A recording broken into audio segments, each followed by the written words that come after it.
Terima kasih, Tuan Speaker. Dahulu saya ingin mengucapkan terima kasih atas peluang untuk bahas rang undang-undang Goods and Services Tax yang telah dibentangkan oleh kerajaan pada hari Isnin yang lalu. Tuan Pertua, pertamanya saya ingin mengatakan di sini bahawa persepsi di kalangan rakyat jelata mengenai GST ialah cukai GST akan membawa kenaikan harga dan ini akan membebankan rakyat khususnya golongan pendapatan sederhana dan rendah.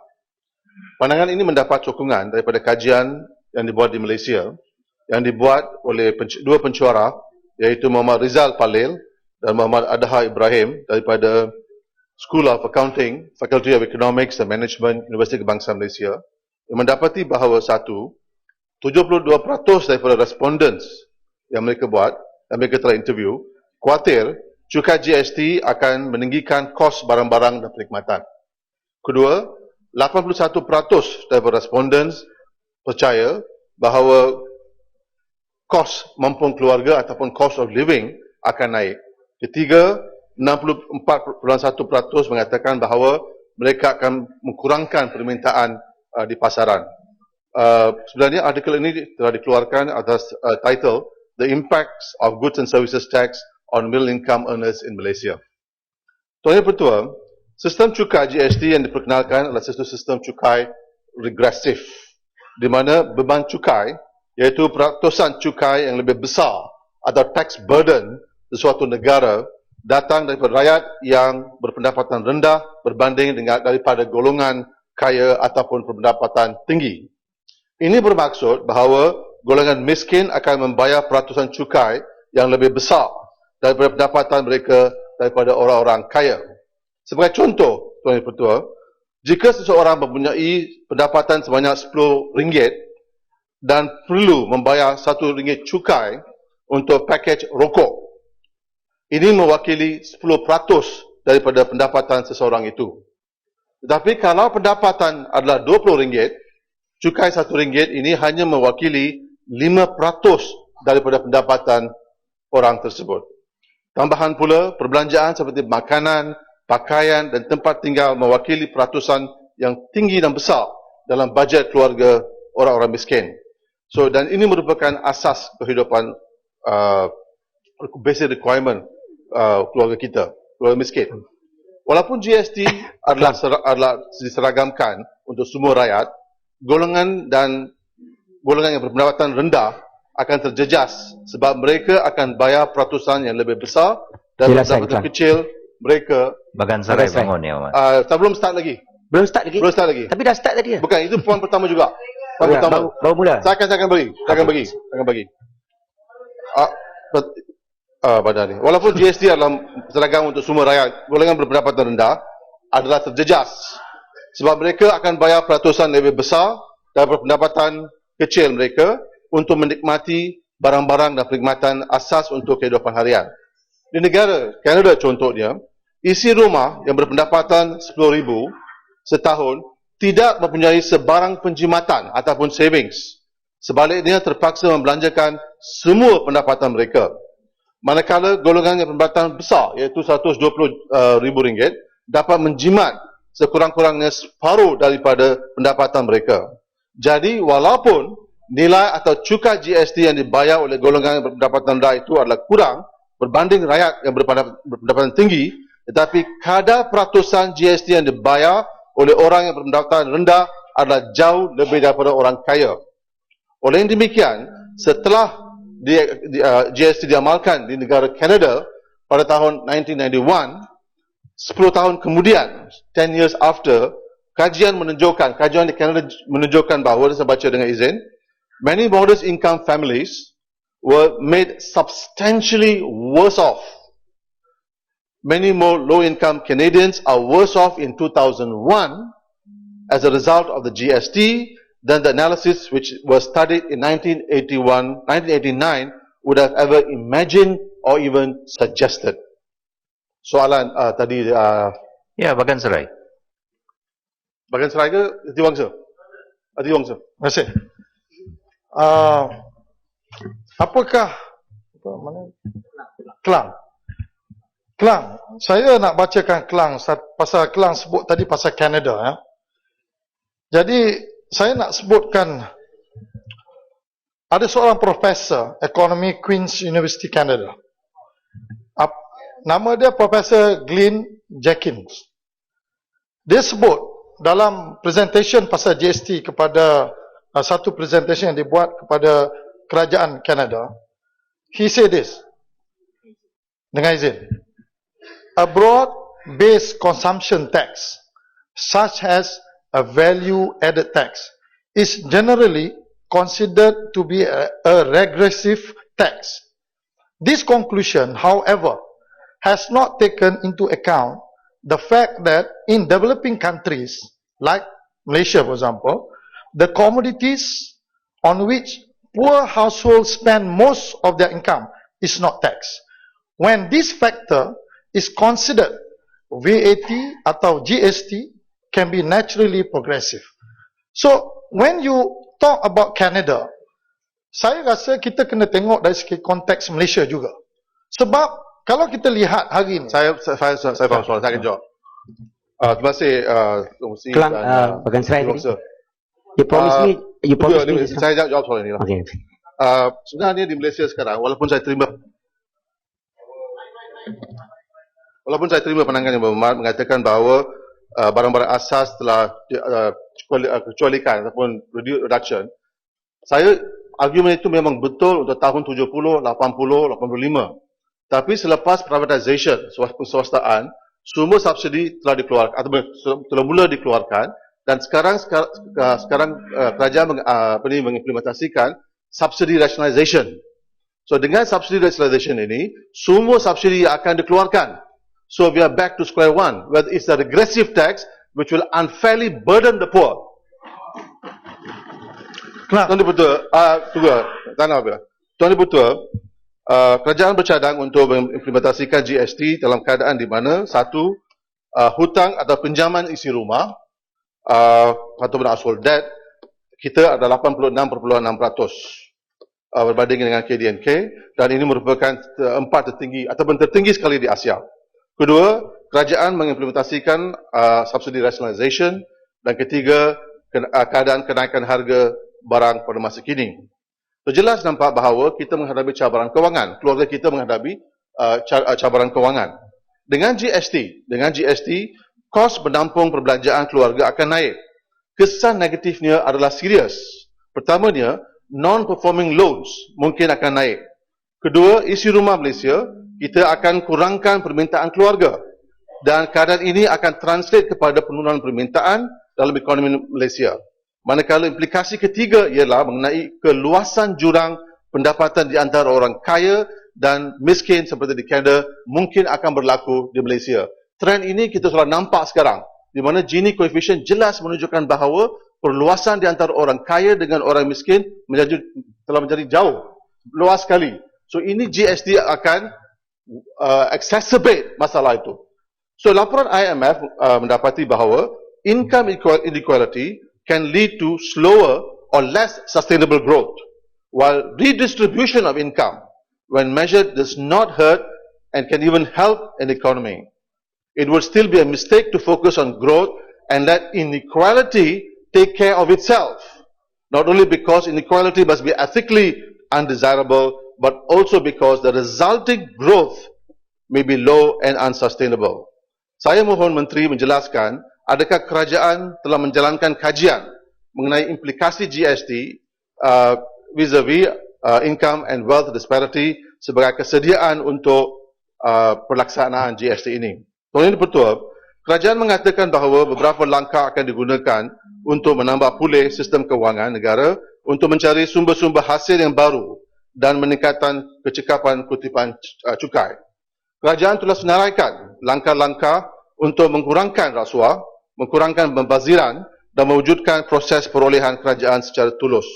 Tetapi kita dapati bahawa Global Financial Integrity, iaitu satu badan NGO terletak di Washington, dalam laporan mereka mendapati bahawa Malaysia telah hilang sebanyak US 370 bilion daripada 2002 hingga 2011 melalui ketirisan, kebocoran dan rasuah termasuk pemindahan harga ataupun transfer pricing. Saya mohon supaya kerajaan menjelaskan beberapa daripada jumlah 370 bilion ini telah di-retain selepas implementasian program-program kebasmian, kurangkan pembaziran, rasuah dan sebagainya. Dan di manakah kerajaan rancang kerajaan untuk meneruskan ketirisan dan membasmi rasuah? Apakah kadar kejayaan dalam menghentikan penentuan pemindahan harga ataupun transfer pricing? Sudahkah kerajaan menjalankan kajian mengenai perkara ini? Tambahan pula, kerajaan telah memberi lebih kurang 15 bilion sebagai insentif cukai kepada pelabur-pelabur asing dalam tempoh masa 3 tahun, iaitu 2010 hingga 2012 sejak Economic Transformation Plan dilancarkan. Jelas di sini bahawa pelabur-pelabur asing dan orang kaya diberi subsidi, tetapi rakyat sendiri, khususnya rakyat miskin, dibangsakan. Dalam erti lain, fenomena ini boleh dikatakan sosialisme untuk orang kaya dan free market poverty ataupun kemiskinan pasaran bebas untuk orang miskin. Satu kajian yang dijalankan oleh University of Queensland, Australia, mendapati bahawa selepas kerajaan mengambil keputusan untuk melaksanakan GST, ramai daripada rakyat Australia mula stockpile barang-barang kerana khawatir bahawa GST akan menyebabkan harga barang-barang melonjak. Selepas GST diimplementasikan, permintaan di dalam ekonomi Malaysia menurun secara drastik dan menyebabkan masalah ekonomi, pengurusan ekonomi. Hal ini disebabkan oleh dua faktor, iaitu fenomena stockpiling dan kenaikan harga barang selepas GST dilaksanakan. Masalah di sini ialah pencetusan beberapa masalah. Pertama, Australia mengalami downturn dalam ekonomi mereka. Kedua, kerajaan Australia terpaksa mengkaji semula peratusan GST yang akan diimplementasikan untuk mencapai matlamat kutipan mereka. Apakah jaminan bahawa negara kita tidak akan mengalami masalah yang sama? Dan apakah jaminan bahawa kerajaan tidak akan meninggikan peratusan GST daripada 6% yang dicadangkan ke 10% dalam tahun pertama, kedua ataupun ketiga? Kerajaan harus menjelaskan kepada rakyat dan Dewan Yang Mulia ini apakah faktor-faktor ataupun ciri-ciri atau formula yang akan digunakan untuk menentukan peningkatan cukai GST daripada 6% ke satu tahap yang lebih tinggi. Di Australia, Tuan Yang-Pertua, satu daripada cadangan untuk menambah kutipan GST adalah untuk meluaskan skop kutipan, dan cadangan sekarang ialah untuk mengambil kira sektor kesihatan dan petroleum dalam senarai GST. Untuk kita di Malaysia, kos perubahan dan kos ubat, itu pharmaceuticals, telah mula menjadi mahal, khususnya untuk golongan miskin dan juga sederhana. Dengan kedatangan GST, kedua-dua kos ini akan naik. Tambahan pula, bila Malaysia menandatangani perjanjian bebas Trans-Pacific Partnership Agreement, kos perubatan dan kos ubat akan melonjak tinggi dan sudah pasti akan berada di luar kemampuan kebanyakan rakyat Malaysia. Fenomena ini boleh dipanggil tiada esok bagimu. Saya nak minta kerajaan supaya menjelaskan adakah kerajaan akan kecualikan GST untuk perkhidmatan kesihatan serta ubat, iaitu pharmaceuticals, untuk selama-lamanya. Dan perjanjian itu mesti diberikan kepada kita semasa kerajaan menggulung selepas perbincangan kita. Tuan Yang-Pertua, Persatuan Perniagaan yang besar di Malaysia, iaitu Associated Chinese Chamber of Commerce dan Industri, telah mengatakan bahawa mereka tidak mempunyai keyakinan terhadap sistem GST. Berdasarkan kajian yang telah dibuat oleh mereka, 86% daripada mereka telah mengatakan dengan tegas bahawa kadar permulaan GST adalah amat tinggi. Sehubungan dengan ini, 60% peniaga berkata bahawa mereka tidak akan memindahkan kos akan memindahkan kos GST kepada pengguna, manakala 40% mereka mengatakan bahawa mereka tidak berani berbuat demikian, kerana kalau kos barang-barang mereka dinaikkan, mereka berasa bahawa perniagaan mereka akan terpaksa ditutup kerana pembeli ataupun pengguna tidak akan mengunjungi kedai-kedai mereka. Kajian Persatuan Perniagaan ini juga menunjukkan bahawa 87.5% daripada responden berkata bahawa Tunggu. Senang sikit. Mengalami kesusahan Sikit je. selepas GST diimplementasikan dan akan kurangkan perniagaan serta pendapatan mereka. Kerajaan membelanjakan 365 juta untuk mendapat keyakinan rakyat. Jelas menunjukkan bahawa stakeholders yang penting seperti peniaga-peniaga tidak mempunyai keyakinan terhadap GST. Apakah cadangan kerajaan untuk menolong industri kecil dan sederhana kalau mereka mengalami masalah perniagaan? Saya harap Menteri juga boleh membuat jawapan. Sila. Terima kasih Datuk Seri Yang Dipertua. Cara kita argue ataupun apa yang saya dengar banyak diketengahkan oleh ahli-ahli yang menentang GST ini, argumennya seperti GST ini adalah satu cukai yang baru. Padahal sudah berkali-kali kita nyatakan GST ini adalah untuk menggantikan SST. Dan bercerita mengenai regresif ataupun persentage yang lebih Apa soalan tinggi. dia, Mak? Sekejap ya. Persentage yang lebih tinggi yang terpaksa dibayar oleh golongan yang berpendapatan rendah. Percentage expenditure mereka kepada barang-barang yang bercukai seperti mungkin katil dan furniture adalah kecil. Dan itulah sebabnya kita juga datang dengan program-program seperti BRIM untuk dan BRIM sebenarnya kalau dikira lebih daripada yang mereka belanjakan. Dan dengan GST, adakah YB setuju bahawa dengan GST ini, dengan collection yang lebih besar, dengan ekosistem yang lebih baik untuk membangunkan ekonomi, kita akan mempunyai keupayaan yang lebih baik untuk kita mengadakan social security program yang lebih baik dan seterusnya akan dapat membantu golongan-golongan yang berpendapatan rendah dan seterusnya merapatkan jurang seperti yang YB katakan tadi. Terima kasih. Terima kasih Yang Dipertua. Saya mengalu-alukan Labuan yang begitu prihatin dan sokong kepada GST. Tetapi saya pelik apa pendirian Labuan. Bila Labuan dengan Langkawi dikecualikan daripada WFC, patutlah Labuan berdiri menentang dasar rang undang-undang ini. Dia mengecualikan Labuan dan Langkawi untuk menyumbang kepada pembangunan negara. Ya, saya harap Labuan nanti jangan sokong rang undang-undang ini. Kerana ini satu cukai yang begitu baik sekali tapi tak mau bagi kepada Labuan. Apa tanggungjawab sebagai wakil rakyat Labuan tidak berdiri untuk menyokong sesuatu yang baik. So, terima kasih. Apa pandangan YB bagi saya komen sikit. Ya, Satu Okey. nak dia bagi dapat tapping, jelas. dia bagi beruas. Yang Muhammad Labuan, dia bagi beruas. Terima kasih Datuk Timbalan Yang Dipertua. Saya nak bagi tahu Labuan bahawa memang GST ni satu cukai baru. Kerana di bawah Sales and Service Tax, hartanah tidak dikenakan cukai. Sekarang hartanah ini satu jenis rampasan harta rakyat.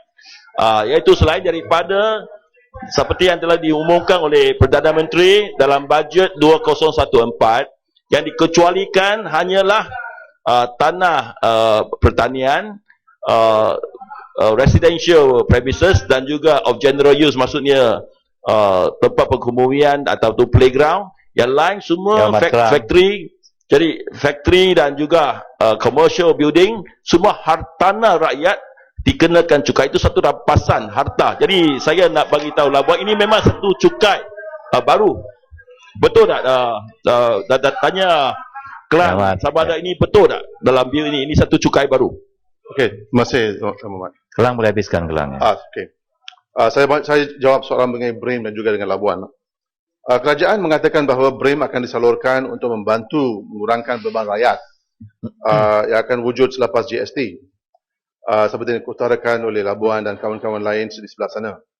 Walau bagaimanapun BRIM hanya secara langsung tidak dapat memberi sebarang bantuan kerana tidak mengambil kadar inflasi. Sejurus itu, BRIM yang merupakan sebuah kredit cukai juga tidak mencukupi kerana kerajaan tidak mengambil kira jumlah anggota dalam sebuah keluarga. Akhirnya, keluarga yang mempunyai 4 orang ataupun 5 orang anggota mendapati jumlah sebanyak 650 sahaja. Dan kerajaan mempunyai anggapan bahawa jumlah ini memadai untuk tempoh 1 tahun dan pandangan ini kurang waras. Tuan Yang Pertua, KPMG telah membuat satu cadangan bahawa pendapatan rakyat harus dinaikkan selaras dengan implementasi GST. Kumpulan ini mencadangkan bahawa kerajaan naikkan gaji sebanyak 6%. So saya nak minta kerajaan, khususnya bila kerajaan menggulung, memberi pandangan balas balik. Adakah kerajaan akan mengikut cadangan yang telah dibuat oleh KPMG, iaitu untuk menaikkan gaji sebanyak 6%. Saya ingin mengakhiri hujah saya pada hari ini dengan memetik satu pandangan yang telah dikemukakan oleh warga Klang melalui laman sosial Facebook. The people are already suffering with all the price hikes. With GST imposed, it will further burden us. GST will be good if the government knows how to manage funds. I do not think that the current government is able to initiate a proper financial plan for the rakyat. What we see is a lot of wastage. Ini pandangan orang lah, dengar lah, ini pandangan orang. What we see is a lot of wastage. What we see is a lot of wastage of cash flow used in unnecessary ways, which has caused the rakyat to suffer. The middle class like me, ini dengar bagus, ini dengar, bagus. The middle class like me is suffering, and I do not know whether would I go down to be a poorer scale if GST imposed with no proper planning. Akhir sekali, Tuan Ketua, saya harap kerajaan akan lebih fokus untuk mengkecilkan jurang di antara orang kaya dan orang miskin, meninggikan gaji benar rakyat Malaysia dan fokus kepada productivity growth, tutup ketirisan untuk kepentingan ekonomi dan bukan menggunakan dasar malas ataupun lazy approach seperti GST untuk mengatasi masalah serius yang dihadapi oleh ekonomi Malaysia dan juga rakyat Malaysia. Sekian, terima kasih. Ombak.